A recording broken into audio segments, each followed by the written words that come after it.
আজকে তো একাদশী বন্ধুরা, তার জন্য এই যে ধরো সাবুটারে ভাজিয়ে নিচ্ছি ঘিয়ের মধ্যে।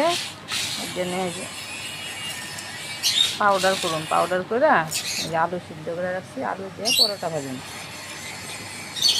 আর এই যে বাদাম ভাজছি, বাদাম দেওয়া গুড় দেওয়া, আর হলো এই যে আলু দিয়ে একটু পায়েস করুন দুধ দেওয়া। আর এই একাদশীর মধ্যে আমি তো জানি না কলা খাওয়া যায় না না যায়, তা তো জানি না। তোমরা যদি জানো তো আমাদের কমেন্টে বলবা। হ্যাঁ, আমি কিন্তু জানি না, তার জন্য আমি তোমাদেরকে বলতেছি। আচ্ছা বন্ধুরা, এটা উপকার আমার করে একটু।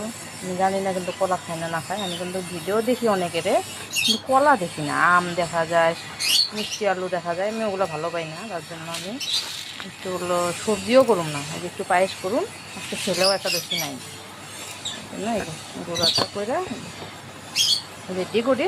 খাইতে খাইতে তো দেরি আছে। কথা বন্ধুরা।